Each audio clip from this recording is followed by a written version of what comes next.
Hi, I'm Storm. And I'm Mike. And we're from Advanced Group. What are we talking about today, Storm? Today we are talking about anti-slip tapes. Yep. What would these generally used be for?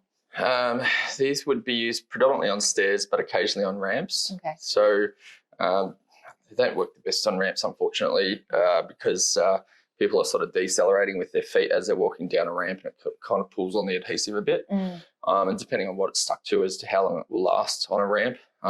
If you are using a ramp, you could probably go with the bigger ones. And then that way it's got more adhesive coverage to sort of hold it all together so that if someone is walking down a slant, then it's not going to put so much pressure on the adhesive on something like the thinner one like this, which would definitely begin to move after a period of time. Yep.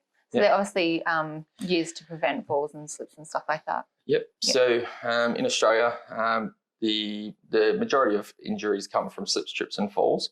I can't remember the exact statistic, but it might be around 20% of all injuries on workplaces are from slips, trips and falls. So, it's a good idea, obviously, as well as being a regulation, that people have adequate grip on their stairs if it is a place where the public can attend, or if it's just for obvious safety reasons. How would they know which colour to use? Because there's obviously a range. Yep. So as per the guidelines outlined by disability services, or there is a formal body that looks after people that are vision impaired, and the regulatory bodies, say, for example, the building inspectors that follow the building codes for modern buildings that are getting constructed, and they're obligated to put anti-slip wherever there is a public attending that building. Now, so if you have an organisation and you have a new building being built, obviously the architect would probably specify it, but then the building inspector would sign off on it. So if you're maybe like a construction company that's building a building and you needed to put something, then the bare minimum would be tape. I would only recommend tape if it's indoors, and probably if it's low thoroughfare. If it's high thoroughfare, regular use, then I would recommend doing stair nosings. So we've got a different video on the stair nosings, completely separate product, not using an adhesive, more so just using mechanical fixings or adhesives that are like epoxy glue, or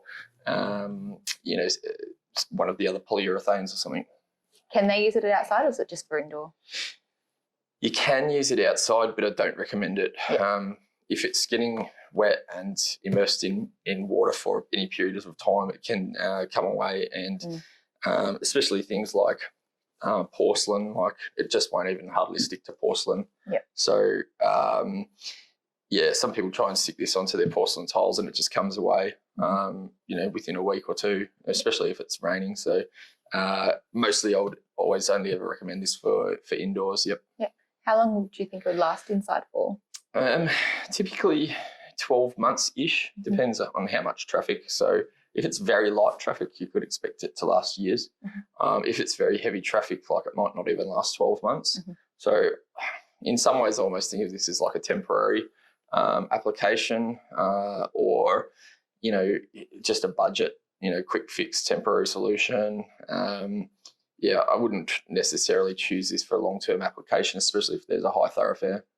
Is it easy to apply and remove? Yeah, so all of these tapes will just have a backing on them. This one doesn't have plastic, but the backing can just get peeled off, and then this can get stuck down. So it's very easy to install. So perhaps clean it and then peel it off. Clean with either an isopropyl alcohol or equivalent, methylated spirits if you have to, and then you can lay it down. All of the adhesives that are these sorts of tapes are normally pressure sensitive, which means that the harder you press, the better it will stick. So, either stomp around on it, or, use something like a mallet or something just to sort of get that down nice and firmly, just so that you can ensure that you've done the best installation job that you can. So I see they come in different sizes and lengths to the tiny one here. So in the old days, this one was acceptable and used, but it doesn't really get sold much anymore.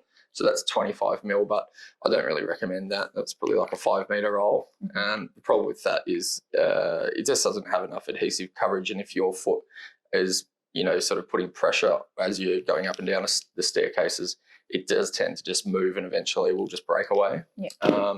50 mil is the minimum for the Australian standard now. And so just make sure that your colour contrasts, which I was going to actually talk about earlier with the disability thing, the colour contrasts need to be, I think it's somewhere around 30-35%. It's actually not call it colour contrast. I've just used the wrong terminology. It's actually luminance contrast. And so for someone that's vision impaired, if they have, say, 20% vision or, plus or minus 10%, 5%, they can often see light and dark, but they can't necessarily see colours and defined shapes. However, if they come across a staircase, ideally it would have some tactiles at the bottom and the top or a ramp, and then they would be able to make out that there is that colour contrast on each stair tread. Yeah. And so if you have that 30 or 35% colour contrast, whatever the regulation is, then they should be able to navigate those stairs by themselves and minimise their tripping. So if they were like black stairs, you wouldn't use black, you'd use yellow or something. Yeah, like that, you would use white or red or yellow or something else. If it's industrial, you might use be happy to use the hazard stripes. But yeah, just don't use the same sort of colour because it won't have that luminance contrast that's required by the your building inspector, and you might have to do it again. A hazard stripes generally for like construction sites.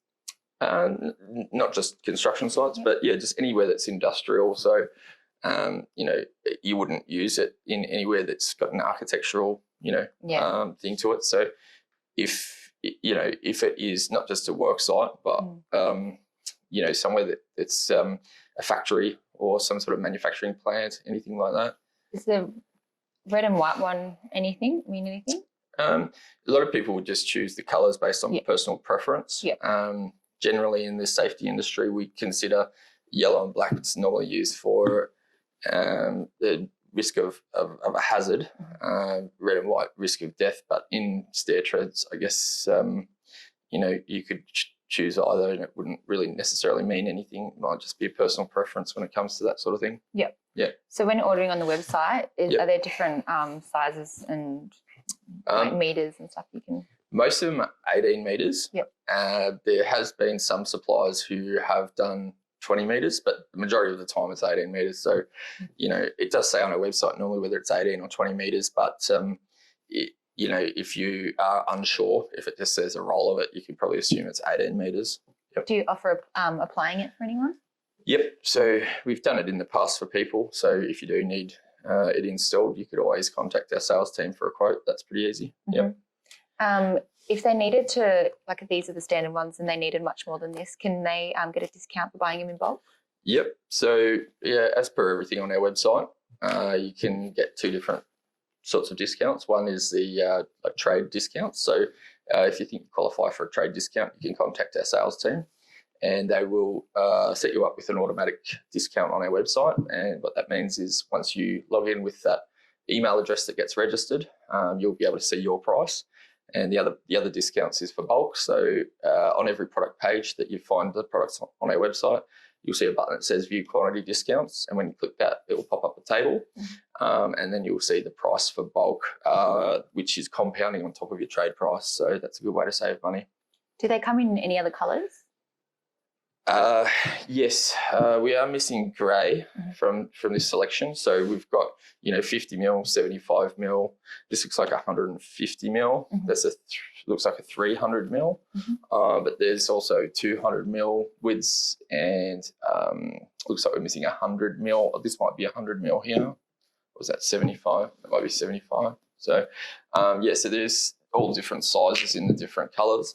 If you need a custom size that's not listed on our website, you could contact us and we could possibly look at getting something cut off a log, but it normally has a bit of a turnaround time plus courier costs. So typically it's just whatever's off the shelf. So these big ones are generally used for ramps. So if they want to use for ramps, they can order these size. So and they can come in any colour and everything like that as well. Well, typically it's white, black, yellow, red, grey, which are the standard colours. There's not really very many other standard colours that are available in the tapes. And so don't quote me on that. That's the whole range, but I'm pretty sure from memory that is typically the colour range plus your hazard stripes, obviously. there might be glow in the dark as well, but we don't really sell it as much. But there is glow in the dark available. It's just fairly expensive and not chosen very much. Yeah. Yeah. In this range, in other ranges of stair treads, it does get chosen, but not so much in the tapes. Yeah. When applying it to the stair, does it go in the middle of the stair, at the end of the stair? So at the leading edge of the stair, you would put it so as close to the nose of the stair as possible. Yeah. And so typically you wouldn't put it in the middle of the stair. It would always be at the leading edge of the stair, where people tend to always use the balls of their toes, the balls of their feet as well, so that they go up and down the balls of their toes more than the other parts of the stairs. Yeah. And just the full width, if you can. It doesn't have to be perfectly to the whole. It doesn't have to go all the way from the left to the right. If you're going up and down the stairs, you could always leave a gap if you don't have the perfect amount. If you wanted to cut it short 50 mil from each end, you can always do it that way as well. Are there places that actually require this indoors that would actually get in trouble if they didn't use it? Yeah. So definitely, if you have a place that's under a certain years old, so it used to be 15-year-old buildings, you would have to have it. There was a legacy rule, which meant that if the building was 30 years old, then you didn't necessarily have to have it. However, if you're a workplace, you're obligated to keep your workers safe, and so the penalties for owners or managers of businesses that don't comply with safety regulations can get pretty serious penalties, including jail. In a worst case scenario where it's negligent, you could definitely get penalised for somebody injuring themselves. So it's a good idea, regardless, to always assess your workplace and do what's necessary to have an adequate safety measure. Yep. Is there anything else we need to know about them? I think that's probably about it. We've covered pretty much everything. Obviously there's a couple of extra colours that aren't here, but that's about it. But so if you want to buy any of these anti-slip tapes, you can go to www.advancedgroup.com.au, and if you like the video, you want to see more videos like this, please hit like and subscribe. Thanks for watching. Thanks, bye.